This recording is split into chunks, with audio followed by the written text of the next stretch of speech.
take me to that day. What time is it? When did the first calls come in, and when did you arrive on scene? It was approximately 4 o'clock in the afternoon, just after. I'm on engine company number 9, Brook Street Fire Station, which is in the heart of Brown University.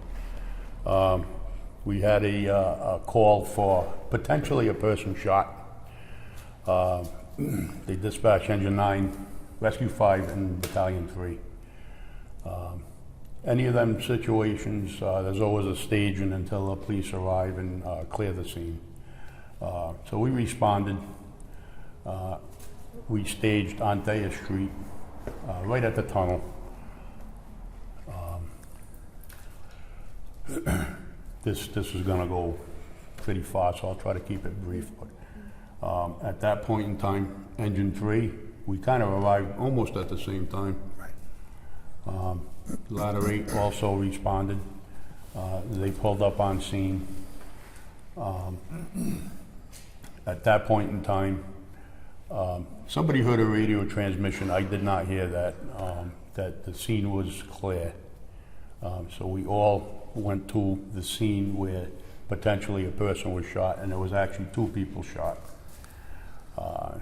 That information was relayed.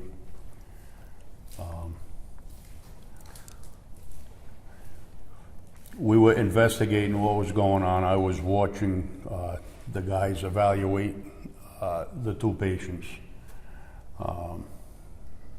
It was confirmed 2 people were shot.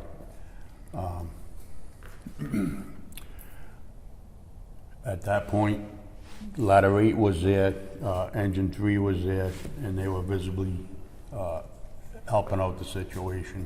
Everybody was working, trying to get these kids to a safe point. Connie, you want to take over from that point? Yeah, so when we first arrived on scene, we all staged on Thayer, scene was secure, and we made our way down.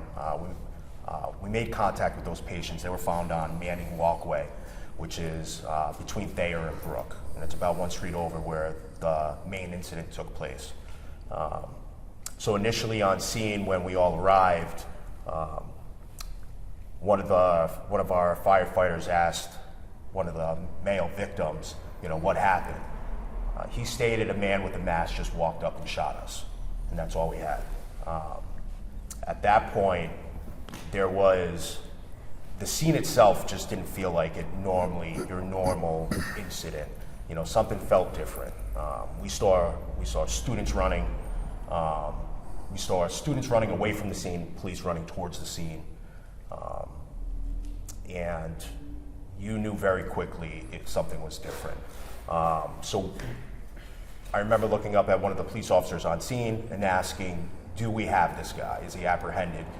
He responded, no, we don't. So we quickly realized we were operating in a hot zone at that point.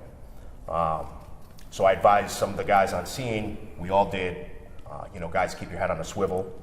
I asked him if he had any idea where he was. The police officer at the time said, don't go that way, pointing 50 feet across the walkway towards Brook. So we realized we were very, very close. So at that point, our Battalion 3 chief got notification from police that this was in fact an active shooter. So we transported the first patient. We had Rescue 5 on scene. We transported the first patient on a stretcher, which was on scene. At that point, you just need to get up and go as fast as you can. We have to get ourselves out of danger into what we call a warmer, colder zone. So the second patient was transported via a mega mover, which is essentially like a tarp with some handles on it. So we very quickly got that patient. While on scene, while making contact, the count went from 3 victims to 6 victims. At one point, the captain had called in from police. He got notification that there were multiple victims shot, one potentially shot in the stairwell as well. He radioed that in. By the time we made it to the top of the street with the 2 male victims, the count was already up to 20 victims. So in the area, there's a sense of hysteria that's almost forming. You know, we have students running, people coming up to us, general public. We don't know who we're looking for, what this person looks like. So you're trying to keep yourself safe, everybody safe. So at that point, we try to create a safe zone right at the top of Thayer and Waterman. Myself and my team, we stayed there. When the first victim was transported, firefighter Hannon assisted with the first rescue and jumped in that first rescue and made his way to the hospital. And he can kind of tell you a little bit of what unfolded there at the hospital when he got there. Yeah, please. Yeah, sure. So my point of view of the whole situation of that day started off at 4:05 is when the call came in. I was the driver for Engine 9 that night. So we made our way to Thayer Street where we then staged. As I said, we kind of all rushed in on the scene at the same time after the scene was called safe. When we got there was 2 victims down, 2 males. So we started assisting them, trying to patch them up, stop bleeding, things like that. Then we transported, so we got those 2 guys out of there. We ended up having to move one of them just because the situation was very dynamic and changing. We didn't know how many victims there were, if the shooter was still there. So these are all things that we were kind of listening to on the radio. The officers were, paying attention to as we were trying to treat these patients. Once we realized that, this person was still out there, we then made the decision to move the patient out as far away as we could, basically, till we got them to a rescue. I jumped into the rescue. I drove the rescue to Rhode Island Hospital. Helped them get that patient into the emergency room. And then after that, I stayed behind because there was more and more rescues and police cars coming in with more patients. So I think Brown Police may have had 2, State Police had 1. I think total I may have brought 6 or 7 other victims into the hospital. I was trying to relay all the information to the doctors that were there because I had my radio on me, so I knew what was going on at the scene. I was getting stretchers ready for patients. That's always a big thing at the hospital, trying to locate enough stretchers for all these patients. And just updating them on the number of victims that could potentially be coming in and what was going on with the scene. So that's basically everything that I did. And just to be clear, when you guys got there were 2 victims outside. Correct. That needed immediate attention. Yes. And during that time, while we were moving the 2 victims from Manning Walkway to Thayer Street to the rescues, we could hear live gunfire going off at that point. I know one of our division chiefs, as well as Rescue 1, they were approaching the scene, and as they came around one of the corners of the streets, they came upon a female victim that was shot and down. And this was outside too. So I believe that victim was pulled out of the building by police officers. Our division chief and Rescue 1 intercepted them, and this was going on at the same time while we were treating those first 2 patients. Yeah, so that just goes to show you what kind of an active scene it was. And at first, we didn't realize it was still a hot zone. And that first patient was being taken care of and transported via a stretcher. That second person, a stretcher was coming, but there was shots in the background. We could hear gunfire. And so we put him on a mega move and got him out of there because we had to get us and the patient to a safe zone. And that night, Lieutenant Chancio was with us. He's part of the rescue task force. Right. So when the run came in initially, like everyone said, around 4:05, well, first of all, I'm in charge of Engine 3, which comes out of our headquarters downtown. It's our busiest engine. We are the rescue task force, trained as the rescue task force, which is a specialty part of the fire department. We heard this come in. It's unusual here to hear shooting on Thayer Street, so immediately got everyone's attention. As we were listening and it sounded like it was escalating, we grabbed our body armor, got on the truck, and started heading this way. So that's how we ended up arriving simultaneously with Brook Street, because they were staging initially and we were just coming straight in. So we did arrive at about the same time, generally within a minute or 2 of each other. And we did go down into, the battalion chief that was in charge of the incident at that time quickly put me in charge of the rescue task force that was happening right that moment because he had a lot going on. I walked down with Lieutenant Ferry and the captain, met those patients at the Manning walkway.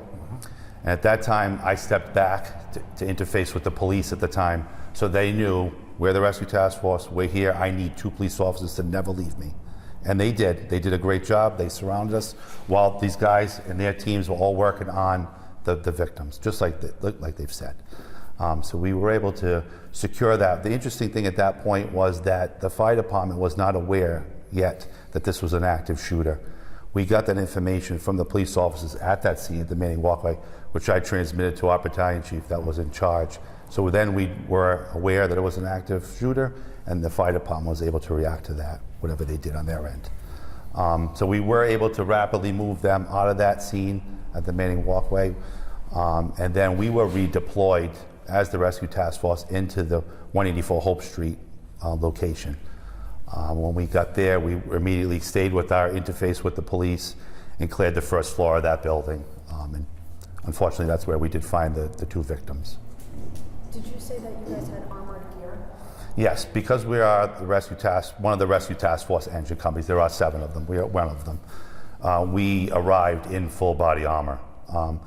Luckily, that myself and my senior firefighter, we have been trained numerous times, 5 or 6 different rescue task force trainings, so we were prepared. He did a terrific job of getting the 2 other members in the engine that day up to speed on the way, in their gear, ready to go, and they all did a fantastic job. But it was their first time as young new firefighters in that situation. I was going to say, this is something, of course, you train for. Right.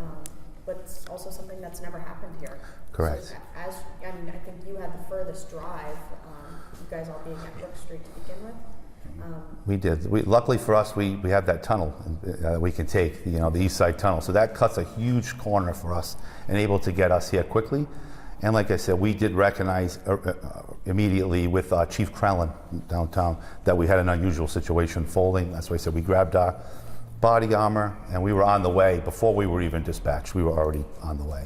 And so it just worked out perfectly that we were all able to work together when we got here and accomplish that task. So, just for clarity also, if we typically get a shooting incident, we'll stage as you hear and we'll wait for police to say the scene is secure. So typically, like that day, engine 9 and ladder 8, and it's common practice that we don't have body armor or ballistic vests or anything. So that is a specialty for certain trucks in this city, the rescue task force. So initially when ladder 8 and engine 9 are on scene, we do not have any body armor or anything. So that's why it's important that Lieutenant Chancho was there. We have to, and that's why it's important that we get out of that area as fast as possible once we realize it's still an active shooter. Because typically the scene will be secure and we call operating in somewhat a warm zone. There's no current threat. So now we have upwards of about 12 to 15 firefighters on scene total, with 8 of them without any protection. You guys being Yes. 3 of those 8. Yes. What's going through your mind as you're standing there in the middle of what you're calling, a warm zone or? Yeah. So at that point, when you quickly realize it's an active shooter, you feel a sense of vulnerability, right? You don't know who the shooter is, male, female, if there's more than one. Like I said before, they're getting tapped on the shoulder. At one point, people want to know what's happening. It's Thayer Street. It's almost 5 o'clock traffic. We're looking at upwards of 1,000 people on the street now at this point. You have students running out of the building with their hands up because police have their firearms out. We don't know who's coming out, and they're making sure that everyone's safe, so they're patting people down. General public's encroaching. The scene gets very chaotic very, very fast. So everyone on scene did a fantastic job with trying to get control of the situation, realize what was happening, and just start organizing the scene what we needed. deploying a staging area, deploying the tactical teams where they needed to be, deploying an operations team. So there's a lot of behind the scenes stuff happening all at once. And I think everybody on scene did a fantastic job. Everyone kept their composure, and you work through it, and you do the best you can. We have SOPs and standing operating procedures that we have to follow. Those are typically made for these active shooter scenes, are made for one building. Could be a mall, could be one school. This is one of the first times you're seeing an active shooter scene on an entire campus. Okay, so there really is no warm or cold zone. We don't know who it is and how many people. And as firefighter Hannah said, it's a very dynamic scene. There's a lot going on. But I think everyone there did a fantastic job. We were able to transport, I think there was 11 victims total. Every single patient that we made contact with that day, whether it was police or fire, that got transported to the hospital survived, and they went home that day. Unfortunately, there were 2 that didn't, and we wish it was, the outcome was a lot different. You speak to the chaos of this scene. How important is communication, and were there any challenges with that? Go ahead, Cap. Communication is very important. Let me step back to where we're transporting the patients from the walkway. Zach ended up driving one of the rescues to the hospital, which he stayed there and was a great assistance to everybody coming in. At that point, my other firefighter that was with me, Isaiah Matos, he's not here today. He was a big help. We ran up to what was the address? 184 Hope? Yes. 184 Hope. That's where they redeployed the task force. So the police were running in. His crew was running in with the police. We also went in afterwards. After that, everybody redeployed outside, and we started setting up the rescue task force groups. At that point, the chief needed some assistance. I became his aide. So he was on one channel, I was on another, relaying information. So the information perspective of it is very important. These incidents, not just this incident, but any incident we have in the city, we'll go over what we did right, what we did wrong, or what could be improved. We'll learn from it. You know what I mean? I think this situation was very successful. Unfortunately, God rest their soul, the two victims. There's nothing we could do about that situation. But the injured, they all got transported in an incredible quick amount of time, and just as the other day, the last person left the hospital. So, very makes you feel good. You know what I mean? And like I said, God rest their souls to the people who didn't make it out. And you had said about your feelings towards it. I have 3 kids, and they're older, and it breaks your heart. The kids. I'm looking at these children, injured, and it's like looking at your own kids. It just breaks your heart. You have to mentally get that out of your head so you can work through the situations. You know what I mean? But you do think of the things. You know what I mean? And it's tough. But you got a brotherhood, and we all work great together. Whether they realize it or not, these guys are my family. I love them all. So, but we really do work great together. But the communication really is key. I think it's super important. I'm sorry, I didn't mean to interrupt you. No. I think it's super important to mention that we're talking to 4 of us here, and we all did play a large role in what happened. but it certainly goes well beyond the 4 of us. There are 88 people there that day from the fire department that all did a terrific job working together, from brand new rookie firefighters, whatever you want to describe them as, to senior firefighters like the captain, and from the chief running the scene. If it didn't all work together perfectly and we didn't all communicate together efficiently, the outcome could have been different. We don't know. But everyone, well beyond the 4 of us, did an outstanding job, and they all deserve the exact same amount of credit that everyone is getting today. We're just here telling a story. 88 Providence firefighters? 88 Providence firefighters. Yes. And behind, I'm sorry, Go ahead. behind the scenes, you have our fire alarm as well, on the whole communications thing. And they're very behind the scenes, and a lot of this can't get done or organized without them. And on their end, you know, we're only hearing bits of pieces of information that they're finding important being relayed between all the different agencies, but they're getting flooded with hundreds of phone calls of people calling in. So they did an outstanding job, you know, organizing everything. We were up to, just on the fire department, just on our side, I think we were up to four active channels of communications, which were all different, what's the word I'm looking for, maybe categories of, Yeah, you know.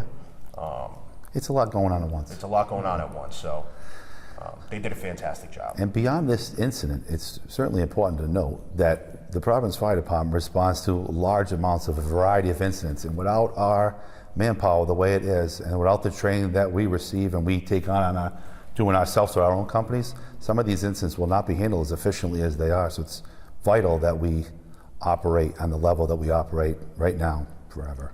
Were there any urgent calls coming in as you guys are responding to this incident? I believe so. I mean, I'm kind of in my own little microcosm of what I was doing at the time, but certainly 911 is not going to stop. And other cities and towns came in and assisted us that day, from EMS to fire calls to everything possible. And I'm sure a chief would be able to answer it better maybe than us, that they called in other people from our own job to assist and make sure. We have in our city 8 to 9 rescues operating typically throughout the day. That scene that day, collectively throughout the state with mutual aid, our counts rose somewhere around 34 rescues, which were Engine 7 at the time. They did a fantastic job with the captain of that truck and that team. They shut down streets, and we had 30-something rescues lined all the way down Waterman Street in one line, being ready to be deployed to pick up multiple victims as they came in. So there's a lot of moving parts, a lot of behind the scenes, but I think everyone did a fantastic job. It takes everyone. It takes everybody. It's There's not just still us. events going on. While this is going on, you had just mentioned about, you know, any serious events. While this was going on, there was a report of a house fire. House fire. Yep. That's right. There was also, I believe, another report of a shooting, A bush on fire. Governor Street. right? There was a bush on fire. And there was a bush on fire, which was kind of sketchy. So there was some other stuff going on at the same time. All in that brown area. All in that It brown was all in area. Ive Street and that whole area right there. So. It goes to show how, you know, chaotic this Yeah. things like this. Was there anything that you wanted to add? Yeah, I just wanted to answer the original question about the vital importance of the communication. So it really allowed, we all have radios. Not all departments, every member has a radio. We do here. And that really allowed me to let everybody at the hospital know what was going on at the scene. Because I was there and I had my radio. So, you know, I was able to let the doctors know exactly how many patients were coming in, you know, how many of them were going to be coming in. So it really, really played such an important role for the outcome of the victims. Was there anything that you guys think, I know, of course, we think about the 2 people who lost their lives, but 9 others transported. Were there any actions that you believe were life-saving in that moment? Oh, of course. All of them. yeah. Yeah, I think all of them. Everybody's response to that, yes, because you have to acknowledge there was a Brown officer that put a person in his vehicle. There was a state police. There was also a Providence officer. Yeah. They all assisted in that, getting them to the hospital quickly. And some of them were life-saving events, because I know a tourniquet was applied to one person, and probably several, but All 9 victims they all went into surgery. Yes. So we're talking no exit wounds. These are critical wounds that a majority of these kids sustained. So you want to say, were they life-saving? I think every single one of them were life-saving. I think it would have been a different outcome. But I think everyone just did a great job. You have these people who are physically hurt. What about the people who are in emotional distress? How do you deal with those people? You said you have people, civilians coming up and just tapping you, what's going on? How do you deal with those people who are clearly in emotional distress? okay, well, in a situation, you want me to answer? Yeah, you're the captain. In a situation where you have a traumatic event where there's quite a few people, we'll have what they call mat tags, and they'd be green, yellow, red, and black. In a situation where it's something like that, they could be considered walking wounded. It'd be like a green tag. We actually, on the Hope Street side, had a rescue set up for any of the kids coming out. We were staging them in a rescue just to kind of keep an eye on them. And also the detectives needed to talk to everybody on the scene. So we only had one person that did come out because everybody was eventually brought to a room in that building and then removed to another safe spot. So we only had one of them type of persons, but there is resources out there. You could gather them people, and there's resources for any kind of stress type of situation going on. I can't imagine what these kids are thinking, going home on this holiday vacation and potentially coming back to the scene. I would be, I don't know, it would bother me coming back to a situation like that. I can't imagine what, a 19, 20, 21-year-old kid's gonna come back to, because they're not back yet. They're gonna be coming back soon. So I think there's gonna be a lot of issues. I would think there'd be a lot of PTSD kind of situations going on with these kids. So, I mean, this event's happened and it's almost a month past, but for some of these kids, I think it's gonna continue on for years, Even for our own people. Even for our own people. Some yes. of these people that responded, some of the firefighters that responded that day just got on our job. They haven't been to a shooting of any degree anywhere, so that's going to be a traumatic event for them for the first time.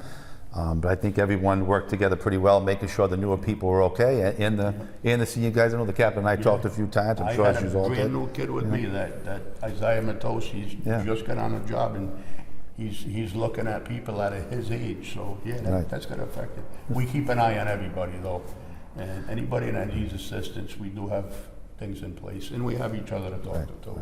We did all call each other that day. Yeah, I called you and I texted you. So you have to look out for everybody.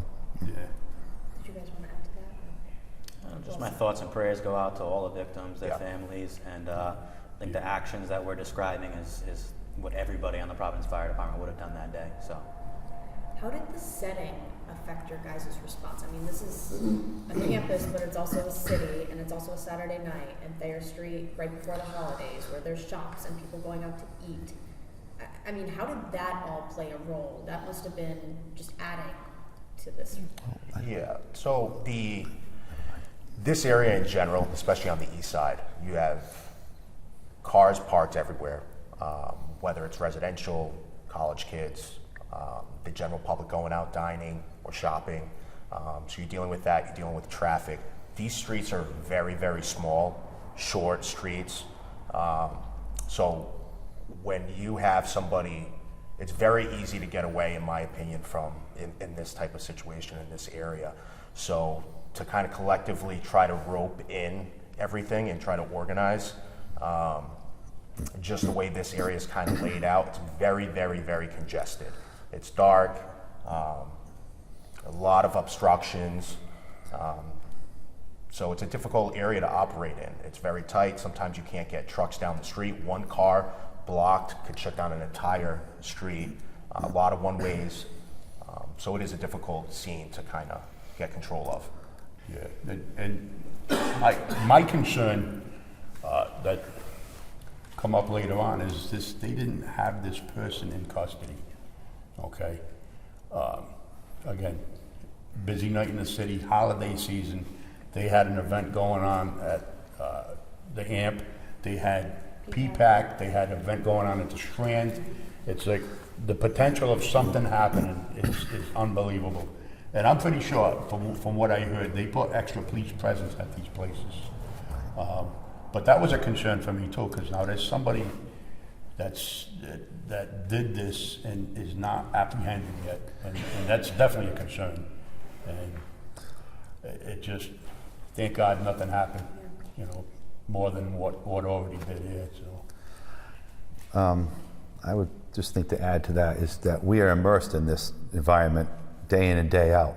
So we become proficient at navigating these narrow, short streets, and getting to where we need to get to no matter what, right? And we focus a lot on that driver's training when we get new firefighters in the job to get them ready to be immersed in this difficult driving environment. So they certainly getting here was something they could do well. And then as Lieutenant Farry mentioned earlier, we had other officers in place to stage personnel and resources in an area so that way we could easily use them when we need them, whether they were EMS units or rescues or other fire apparatus or just personnel. So we have systems in place that we used that worked efficiently that day to get everybody where they needed to be in a way that they could all be used efficiently. And that just goes back to what I said earlier, testing our training and our efficiency as a fire department and our manpower and how we were able to use that efficiently. To the captain's point, the shooter wasn't found right away. So Right. at what point did you feel like this scene was under control? Well, there was no way to really feel that way at the time because it's very difficult. It's a huge challenge for the fire department to interface perfectly with the police department, right? While we all work together well all the time, and it worked out great that day, communications can be a difficult strain. Especially they're under a lot of stress, we're under stress on our end, and we operate in two different fashions normally, right? So I think from my perspective that day, and as one of the rescue task forces, it was very difficult to get a feel on what they thought was going on with the shooter. But I certainly don't think we ever felt we were in a cold zone, as we put it. Everything seemed like kind of hot and happening for a while. A couple hours went by and I felt like it seemed to calm down, right? We were with each other, so I felt like it calmed down, but they still were very unclear. And at one point we were deployed to the 6th floor of the building at 184 Hope Street, and that floor still was not cleared totally. We had another engine company, Engine 12, that's also a rescue task force, that also went to the 6th floor to force doors because they still weren't sure what was going on behind those doors. So it was a pretty active scene for a long time, I felt like. And the rescue task force, they pretty much work in the warm zone. You got a hot zone, warm zone, and a cold zone. Right. And they pretty much work in the warm zone anyway. As the police do their search, they continue on in with some police escort. Right. And you got to understand the size of the building, what the police are trying to do, and I thought they did a great job. And their primary search, I don't know how long it took, maybe a half hour. Yeah. And I know their secondary search took, upwards of 4 hours. They're checking every space in this building, and there's several floors, thousands of square feet. So for them, that becomes very stressful. And I'm not talking for them, they do their own thing, but I thought they did a great job. Yeah. As far as a whole, I think the whole process went very well. Right. And like I said earlier, there's always things you can tweak, and we're going to talk about this, department-wise. Hey, what went well, what didn't, how did this SOP, and every department does that. Any kind of incident, they learn from an incident that takes place. But that being said, I don't know if there's too much that can be tweaked from what happened here, because everything seemed to be very fluid. And other than the two young, I'm going to call them children that passed, the injured, there was no more fatalities. And that, hopefully that says something about what everybody put into place, that I'm proud of the guys, they did great, Yeah. And, but like what was said, it's an integral part of each each person doing their part. Some of the minute things, everything helped that situation. Right. And somebody mentioned fire alarm. They're behind the scenes. A lot of people forget about. They're the other people that have your backs on the other end of that radio. You know, they're great. You know, and but I think again, people are going to look at this and pick things apart, and that's fine. It, you know, it is what it is. But I think everybody did a really good job. So. Yeah, I wanted to speak on like the sense of security thing. You know, until the shooter was found, I don't think there was a sense of security for a lot of people. I think the general public and even the department, everyone's on high alert still. The following day, we were getting multiple calls for shots fired. So, which are, you know, someone hears something odd and they think it could be a potential gunshot. You know, even the next morning, that early morning, 5 a.m., we had someone all dressed in black, completely black, that rang the doorbell to use the restroom, you know, and we know somebody is out there, we haven't found them yet, and everyone's coming down to the apparatus floor to answer the door with our glass doors. We could totally see someone dressed in black, and it was completely innocent. Someone from the general public just wanted to use the restroom. But sense of security, there, you know, I think everybody in the community didn't have a sense of security until the shooter was found. Also, is there anything you wanted to add? I do want to let you know it is 10:02. I have only a few more questions. So, to the emotional aspect of all of this, I mean, as first responders, how do you deal with mental health moving forward? Are some of your guys still, guys and gals, are some of them still not back at work? Are there some people who are struggling more than others? So, I think with these traumatic events, you always, a little piece of that always sticks with you. I think, you know, certain runs, you're on this job long enough, certain things stick with you for, I think, forever sometimes. So for me, you know, I've got kids that are about a year or two away from going to college. So for me, I personalize it, and I think about that aspect of it. You know, and there are certain situations that, you know, you have to seek counseling at some point if, you know, mental health is a big issue. And if you feel like you're getting at that tipping point, you should seek counseling and should talk to somebody. You know, these type of events affect everybody differently. We try to support each other. We have peer support groups. We have an EAP. We call each other afterwards to make sure everyone's doing okay. And sometimes this event affects people more, and it's not even just these events. People have personal stuff going on in their own lives, and sometimes it becomes a lot. So anybody out there, you know, even not just a fire department, police officers, the hospital staff, fire alarm, you know, this affects everybody differently. And yeah, you know, I think these type of things stick with you forever. They just don't ever go away.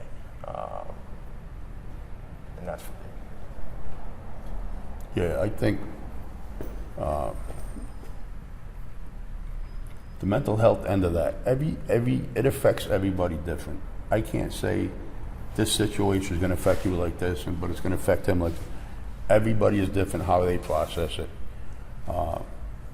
34 years on a job, I've had many incidents, and some stick in my head, some don't. Sometimes they come back, sometimes they don't. But you kind of learn over the years how to deal with stuff, what stuff is affecting you that you need to talk to somebody about. And, you know, like he said, anybody that's been in a traumatic event, if it's bothering you, talk to somebody. Get it off you got to get it off your chest. Don't hold it in, and because that will eat up at you, and it's tough. Like again, these to me, these are young kids. I lost a little sleep over it, definitely, you know, and you know, I'm sure this is going to come back time to time, but. You try to learn to process it, and you know what? We're just human. You know, people, oh, firemen, policemen, oh, they're like Superman. You know what? we got to deal with some of these situations and work through it. So you try to almost block it out, you know what I mean? So you can work through some of this stuff that, you know, you're seeing on the news and reading in the paper. We got our hands on, you know what I mean? And, you know, afterwards, after the pain and hurting's gone, we're still trying to process that. So sometimes it takes a little while, but you definitely, it's definitely the brothers that help out. And again, I mean, if something's bothering you, guys got to know, don't suck it up, talk to somebody, you know, 100%, so. That's my camera, maybe losing its battery. I have one more question. I'm so sorry, one more. That's okay. That's fine if that battery's done. It's in the back, yeah.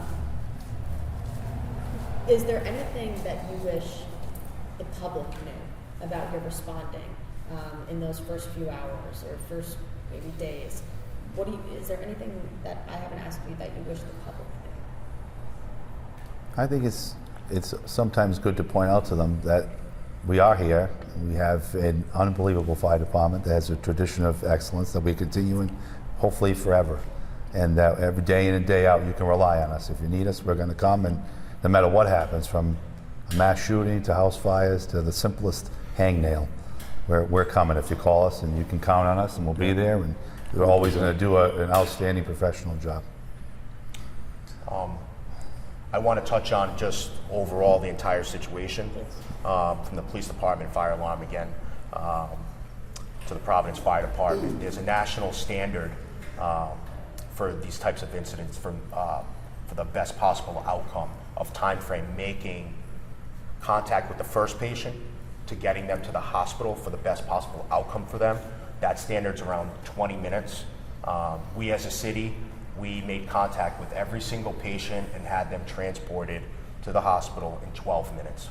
So that goes to show the response time where everyone stepped up. We came in and we did what we had to do that day to have the best possible outcome.